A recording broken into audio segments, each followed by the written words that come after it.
Okay. Okay. Next, we'll move on to adjustments to the county manager's FY20 recommended budget, and I'll ask Michelle if she would lead us there. Yes, thank you, Mr. Chairman and board members. I'm actually going to introduce the next three topics. And Blake Hart is going to provide a presentation outlining adjustments that have been made to the county manager's recommended budget since its presentation on May the 20th. These are adjustments that were necessary due to issues, kind of minor technical adjustments that we identified as staff, and also a larger adjustment in funding based on feedback received from board members regarding our fire funding recommendation. Blake will also provide an overview of fees, specifically fees that are proposed to change from current year to FY20. This is something that the board hasn't seen in the past, but something that we want to make a part of our budget process going forward. So you have a whole packet of the fees that are part of the county's fee structure currently. There's also in Blake's presentation a high-level review of proposed position changes. You had been provided a position justification spreadsheet a couple of weeks ago, so you've seen those. If you have any additional changes or any additional questions, we'd like to hear those tonight. Following Blake's presentation, Jeff Yates will provide an update on fund balance projections and how those numbers are calculated. And at the conclusion of both of these presentations, we'd like any feedback from the board regarding follow-up items or questions as we are working to finalize the budget for adoption at next week's regularly scheduled meeting. Blake. Thank you, Michelle. Thank you, Chairman Helms and Commissioners, and County Manager Watson. Pleased to be with you today and discuss the finer points of the recommended budget. As Michelle mentioned, we're going to talk about the adjustments that have been made since the original presentation on the 20th of May. Those are the update to the fire funding strategy, one-time budget roll items, the tax rate and fee schedule, and the FTE changes. One of some of the feedback we got around fire funding was that there was a desire to not increase taxes in the individual fire tax districts. In order to do that, to accommodate the growth in some of the ongoing expenses and the operating expenses, it's recommended to make a transfer from the Economic Development Sinking Fund, which is the fund that will pay the debt from the Economic Development Industrial Park, that a transfer be made of $1.475 million be transferred from that fund. Again, that's a sinking fund, and be transferred into the fire service budgetary fund, offsetting operational increases. In doing that, the result will be a no tax rate increase to individual fire tax districts or to the county-wide fire tax. If you remember back to the original presentation on the 20th, the strategy to fund the ongoing increases to the fire departments was to use a transfer from the general fund balance of about $769,000, and then to partner that with a tax rate swap from EMS of about $800,000, and that would provide enough funding to accommodate the one-time expenses. But in order to accommodate the operational increases also, this is the strategy recommended to do that. Again, it's $1.4 million, and the fund to pay down the debt for the economic development industrial park won't be harmed. I believe that debt will be extended out an additional year to accommodate that, but it won't be harmed in any way, that it'll still be satisfied on schedule. There's one other minor change. There'll be $35,000 realigned from Wingate Fire Department and reapplied to Jackson Fire Department for the purpose of adding 2 truck bays to their existing building. Along with those changes, there's a couple corrections and some items that will be added without funding that will be funded through carry forward or budget rolls from FY19 into FY20. The first one there, the bullet point, is 1 FTE. It's a tire shop mechanic. That's an oversight that I made during the budget process. That was intended to be funded in the original recommendation. In order to accommodate that and still fund that important position that will help drive efficiencies in the fleet services, we're going to add that as an unfunded FTE, so the position count is in the budget, and it'll be funded through a budget roll of FY19 lab salaries or existing budget that can be pushed forward to fund that for FY20. The next bullet is regarding the DSS, Social Services, and UCPS collaborative positions. In the original transmittal letter and original budget presentation, there was a commitment to fund the second year of the collaborative with the Mental Health Collaborative within the school system. Again, we're going to add those positions, those position counts as unfunded in the budget, and then we're going to roll unfunded budget from that program in FY19, push it forward to FY20, so we can have budget for those positions in the next year also. One of the, along with this strategy, one of the budget balancing strategies that was implemented to get to a balanced budget this year was to look at high priority needs that were requested as SL3s or enhancement items for FY20, take those and move those from the FY20 request list and move those to be funded through FY19 available dollars, a way to use available funding now instead of pushing more expense on the tax rate for the next year. And there's 3 items in that table there that are intended to be funded through this method. We've already talked about the collaborative and social services and the fleet item. The fleet item also, it's one position and also some equipment to tire changing equipment to begin a tire changing service in fleet services that doesn't currently exist but will improve efficiencies and save quite a bit of time and money throughout the year. The other 3 are one for facilities to fund 2 system upgrades. One is WinPack, the other is an MP2 upgrade. One of those is the work order system or task order system that facilities uses to receive their work orders and then assign those out. I believe that program uses a newer version of Microsoft Windows that does not no longer service, and so that change is needed to make to continue to use that system. That's vital to them. The other one is for their security card access system to be able to use that across all buildings. Another one is for IT is the secure email update to be able to have a secure email system. We know that piracy and worms and things like that continue to be an issue. And then some items in the sheriff's office that have been identified by the sheriff as high priorities for them as well. That'll be an amount to be rolled forward from FY19 to FY20 for these specific purposes, and they will roll into the use of fund balance in FY20. Next, I set out some handouts at your station. The smaller packet is my presentation for your reference, and the second one, the thicker packet, is the attachment that goes with the budget ordinance upon adoption. That includes the tax rate and fee schedule. Michelle mentioned that historically that packet has only included the fees and taxes that will change as part of the budget.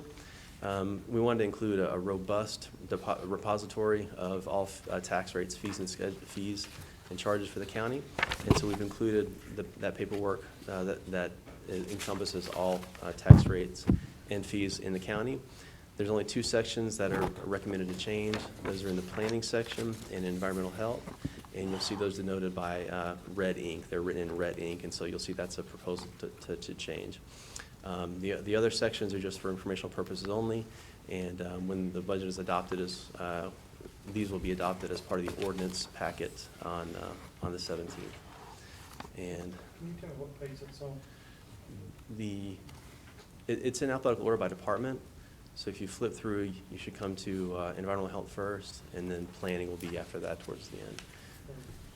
Page 7, Commissioner Rushing, are the environmental health fee changes. Page 18. And page 18 for planning. 17 And any changes that are recommended through the year for fees, of course, would come to you, to the board during the year, and would update this schedule, and then it would be updated again at one time when you adopt the budget again next year. All right. As far as FT changes, I wanted to present this in a bit of a different way than we did last time, but I put together this chart that shows county employees per 1,000 residents in the county. And again, this goes back to FY 2008 and through FY 2020. And the blue columns represent the population of the county, and you can see it changes. It grows from 2008 of a population of 174,000 to FY 2020 with a projected population of 232,000. That's an increase of about 33%. The orange line above that is the number of county employees per 1,000 residents in the county. And if you look at FY 2008, and of course that's pre-recession, there were 5.48 county employees per 1,000 residents of the county. And you see that changes as the population goes up over time, and as the recession hit and positions were frozen or maybe even decreased some, that number came down, so there were fewer positions per 1,000 residents. And you see it's going back up in trend with population increase. And the two numbers I want to highlight here are, in FY 2008, there were 5.48 county employees per 1,000 residents, and in FY 2020, it's recommended there will be 5.31 county employees per 1,000 residents. So it's actually a little bit less if you do that ratio compared to population growth. It's actually a 3% decrease ratio-wise based on where we were pre-recession. And the raw numbers there are in the table below the chart that shows that this is full-time employees, that the change will be from 1,156 positions in 19 to 1,235 in FY 20. And I want to point out too that there's a couple of factors to that position growth. There's three significant cases or instances that are adding to that. One is the contracted county expansions within Human Services. There are 20 positions that are currently contract positions that we're paying for through a contract, that it's recommended to bring those in-house. That's 20 positions of that growth number we're already paying for, more or less. The next one is the Marshall expansion. That's 6 positions. That's kind of a special case we're working with this year. And then the third one is the total collaborative expansion for the social services and school system collaborative. That's 16 positions, which will be funded through FY19 dollars savings that will be pushed forward to FY20 to fund those positions. So that's the review of FTE growth, and that's all the information I had to share with you. I just wanted to remind folks that may be watching at home or in the audience that the budget workshop is today on the 10th, the last budget workshop. We're working towards adoption on June 17th. And again, stay informed on our website and any social media platforms of the county updates. And that's all I have. If there are any questions, I'm happy Any to questions, respond to those. Sure. Thank you. Oh, thank you. Appreciate it, Blake. Thank you.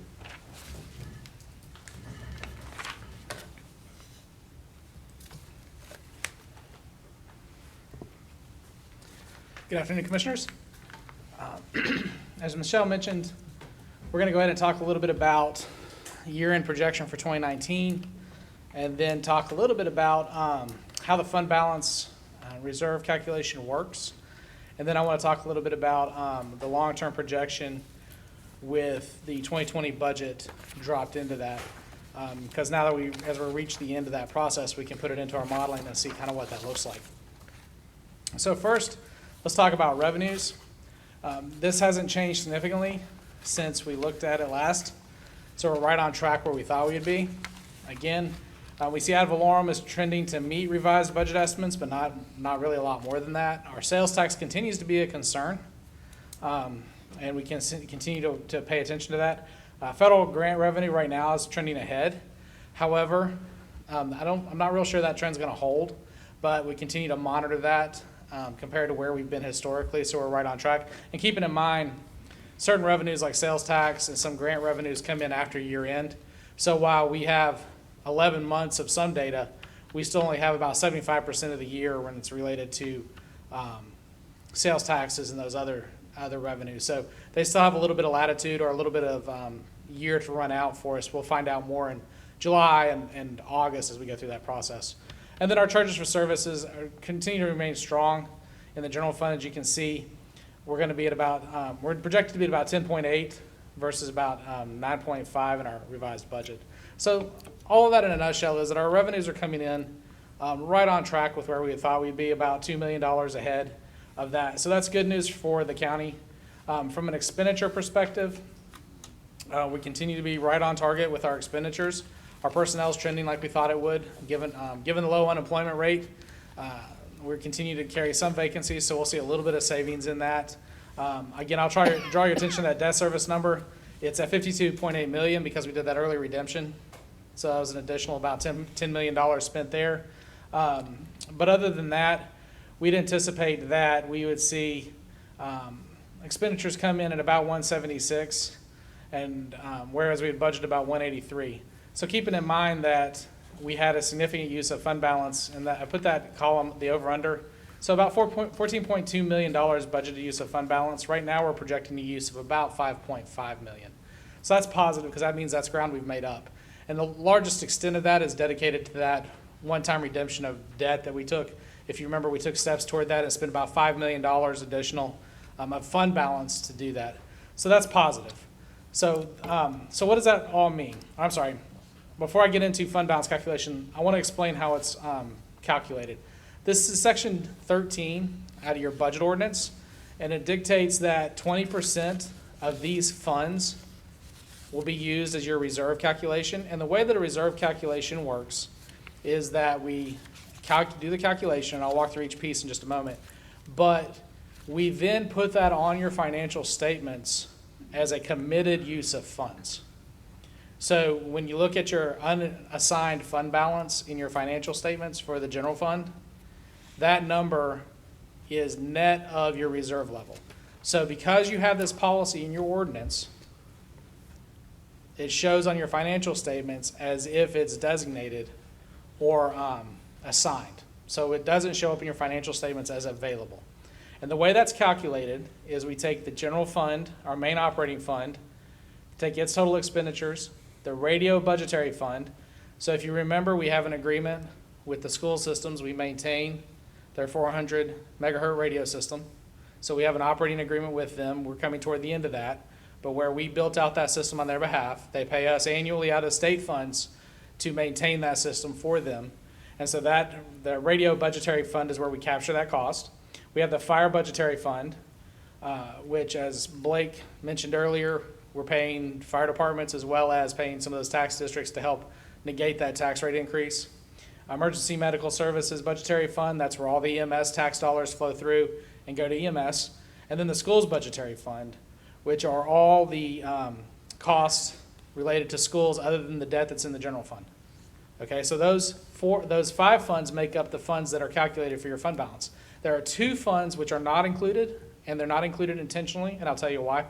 And those two funds are the Economic Development Sinking Fund and our Debt Sinking Fund. The reason they're not included is because they're not operational funds, they're debt service funds.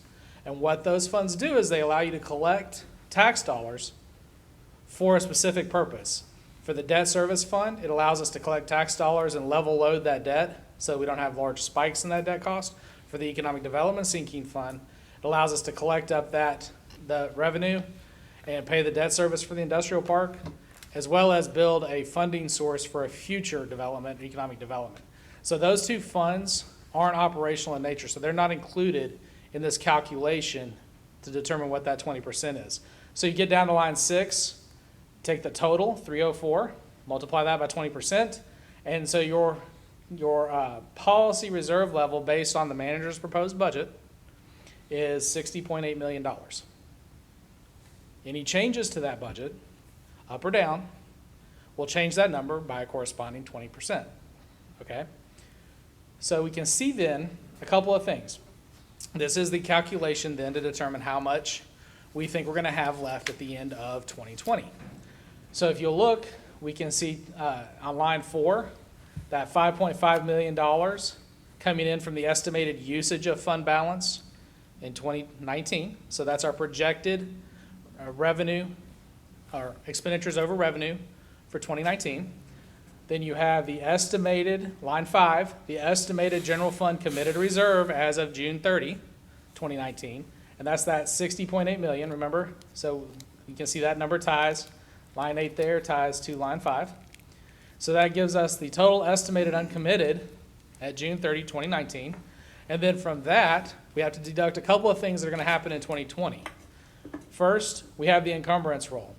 So at the end of the year, right now, we're gonna have a time period from the end of, about mid-May to June, where we're gonna have do business as usual, have activities where we're gonna incur cost.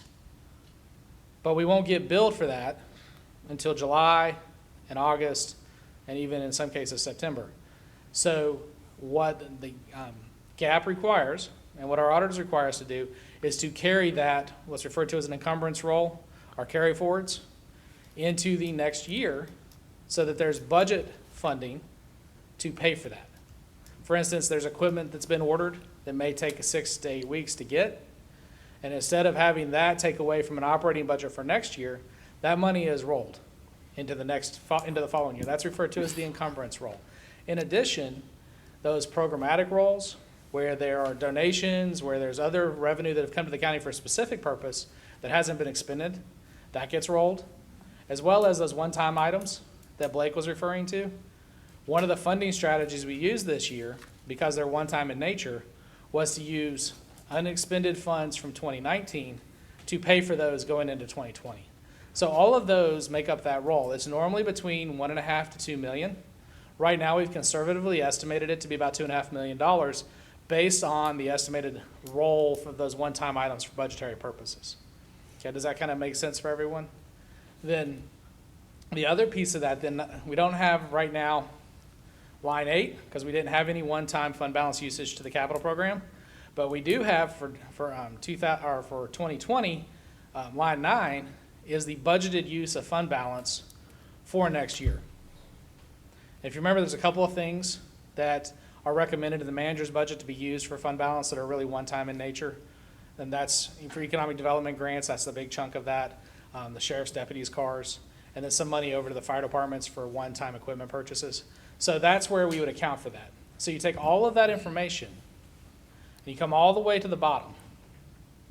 Okay, so line 10 then is the net of all that information and projection.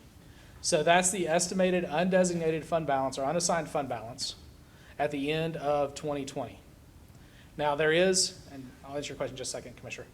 There is a little bit of risk to this number because, as we mentioned, we still don't have, as we are looking at these revenues, we still don't have multiple months of some of our major revenues. Federal grant dollars haven't completely been received yet, so we're still working to get those applications submitted, get those reporting requirements fulfilled, and get that money in. And we still don't have all of our sales tax numbers, and we still don't have all of our NCVTS numbers. So we are on track for where we would normally be at this point in the year, but we still don't know with 100% certainty how that's going to turn out. We have a fairly good track record of being able to forecast that, so I think that this is pretty strong. But there are still a little bit of caution. There's a little bit of cautionary note to that, before you want to rush out and use that $3.5 million that's projected. That's going to go up and down based on the last 3 months of the year for some of those revenues, as well as some expenditures that we still have yet to book coming into June. So, with that, Commissioner, I think you had a question. Yes. No. I was just thinking about finding a Lamborghini with all that $3 million. We'll just start right in. I have one question, Jeff, Yes, sir.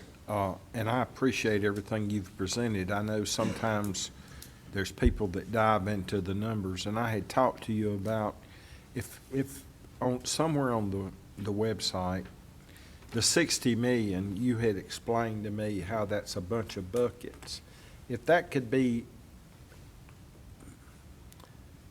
provided to the community, because we have operating budget surplus. I mean, what I'm saying, if I realize this makes up all our departments that we're required to have, and we're at the 20%, which is where we want to be. Do you understand? I'm not making myself. We'll be happy to post this presentation and you But I can- mean, the different amounts that make up the 60 million. For the purposes of the calculation, the general fund is where you'll see the $60 million. So that $60 million does not reflect any of the fund balances that exist in those other funds. So, for instance, there's a little bit of fund balance in the Emergency Medical Services Budgetary Fund. we don't rely on that funding to maintain our $60 million mark, because that funding is committed to the EMS fund and committed to EMS services. So that 60 million is all out of the general government fund and can be used for any legal purpose the board determines. Does that Well, kind of help answer that question? In the past, people have seen this number and said, well, you've got all that money, but it's made up of a bunch of required surpluses that we're required to keep. I know I've learned, being a new commissioner, like the solid waste fund that we have to keep to close down the landfill. That, I would assume that's part of that 60 million. This is only in the general, these are only the general funds. So the enterprise funds are the business operations. So this doesn't include any water and sewer utility funding. This doesn't include any of the solid Okay. waste funds. So these are just, again, this is just in the general fund because that is the general tax fund. It's what we refer to as the fund of last resort. So it backstops all those other funds in the event of an emergency. So that's where you want to keep your reserve levels for an Right. emergency. I just brought myself up to the future. The manager's budget is operating, but the total 304 million is everything. That is all of those funds that are there. Yeah, So and I think that's where people I got confused until I got on the board, so, okay. Jeff, for the public's benefit, why don't you explain why we have a 20% fund? I mean, there's benefits to having that. Absolutely. The reason why you'd want to, we have the reserve fund, particularly at 20%, there's a couple of things. What you want to do is, of course, in a private business, if you close the doors, you are not incurring cost. But for a government, we can't really close our doors. So maintaining 20%, it's roughly 2.5 months worth of operations, give or take, allows us then, if we had a natural disaster, if we had an economic crisis or something, it allows us, if we were going to get no revenue coming in, to continue our operations until we can figure out what to do next, if you will. So during an emergency operation, for instance, the first 72 hours are the most important, but if you were in a large-scale event, you would want to be able to have access to that revenue or that funding to continue your operations while you may not be able to collect any more revenue. So what that does is it gives us enough leeway to work on that problem, to continue making our debt payments. And remember, we have to pay the school system on the first of the month. The fire departments are paid quarterly. EMS is paid quarterly. So those other entities rely on the county to make their payments to be able to function as well.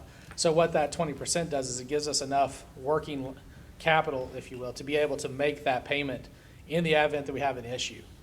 And again, it allows us to also, another reason why you have it is if we were to see a downturn, so in 2009, 2010 timeframe when the economic recession started, the county was hit with some higher than anticipated debt service payments. And at that time, because the fund balance wasn't sufficient or wasn't as strong as it needed to be, there were some layoffs that were required.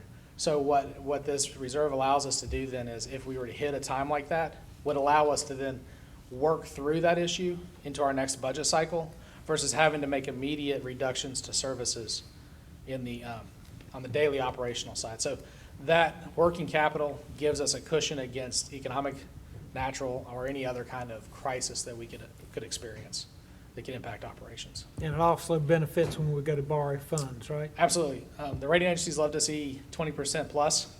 So the more money we can keep in fund balance, the better off we are with the rating agencies, but there's always a balance to that. Because if you keep, too much, then that raises the question of, what should you be keeping that much? Are your rates appropriate? But keeping it around that 20%, a little bit more, is where we like to keep it and the rating agencies expect us to keep it there. So in fact, this presentation will go off to the rating agencies tomorrow as part of our rating process for our bond issuance in July, because they're asking that question. Okay. So, but you're absolutely right. The rating agencies like to see you have cash. So then, kind of changing gears just a little bit. One of the things that I try to do in working with Mark and Michelle and Blake is once we get to the manager's proposed budget, we want to plug that into our long-term model. Because one of the board's directions have always been to find fiscal sustainability within our budgeting practices. So you've seen a version of this in the past. And what this model is, a long-term 10-year projection. And that number all the way out to the edge there, it's referred to as a sensitivity number. That's the number you should be paying attention to, because what that does is gives us the benchmark by which we can say if the budget, revenue over expenditures, or in some cases, expenditures over revenue, are within that sensitivity, then we believe that that is a problem that we can address or a situation we can address when we get there. So that sensitivity number for the general fund is about 3%. We believe that if we are 3% more expenditure than revenue in the projection, if we remain 3% or less, that can be addressed through planning and operating reductions or efficiencies going through the year. For instance, this year, we are in that 2% range as we started the budget process. Or if we're 2% over on revenue, then we feel like that our revenue projection is fairly sustainable. So when you take the manager's proposed budget, and you can see FY 2020 on this is exactly at 0 on the over-under basis, and you see how that runs out in the next 3 or 4 years, it's a little bit, it's negative, meaning that we have about $4 million more expenditure, for instance, in 2021 than what we have in revenue and so forth. But we don't ever hit that 3% benchmark. So what this tells us is that when you take all of the expenditures and we look at it by category, not just revenue and expenditures, but we look at it by personnel cost, debt service, so this has all of our debt service programmed into it and so forth. We think that that's a sustainable budget, all else being equal. And I highlighted 2021 in addition is because that's going to be the year you're going to have reval. That is the budgetary year that the reval or reappraisal process will take hold. And you'll actually see that on the revenue side of the discussion. So I wanted to just put this in front of you to validate, if you will, the manager's budget going forward. That we've done some one-time things in that process to be able to help mitigate some of those increases. But taking all those into account going forward, I think it's a sustainable budget that keeps you on track. And as you can see, that sensitivity number out on the edge there, it remains where you'd want it to be. Now, again, this is a forecast or a projection. So the further you get away from your base year, the little murkier it becomes. So I wouldn't take 27, 28, and 29 and 30 to the bank and say this is what we want to do. But we feel like it's a good projection for where we're at today and gives us a good solid foundation for going forward and looking at that into the future. So with that in mind, a couple of closing thoughts. Our year-end projections are in line with what we thought they'd be. Again, sales tax continues to be a concern. Multi-year projections of proposed budget appear sustainable. We'll begin modeling FY 2020 to year-end with the close of the first quarter in September. And then the CAFR will be ready around the first meeting in November. So those are the kind of your next big benchmarks, of course, with the budget adoption and so forth. But that's the next time you'll start seeing data come out of our offices related to year-end. So with that, I'll take any questions you guys have. Any questions?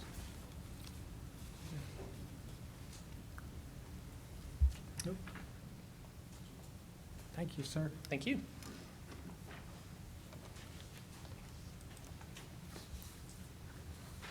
Michelle, does that conclude? That is it. Yes, sir. I would just say that, repeat the comment that I made at the beginning, this is, if you have any additional changes, questions that you would like to see before we put together the budget ordinance and finalize that for next week's adoption on the 17th, we'd be happy to hear those now or following this meeting. Any comments? No, ma'am. Thank you. Then I'll move to adjourn the special meeting of the Board of Commissioners. All in favor? Aye.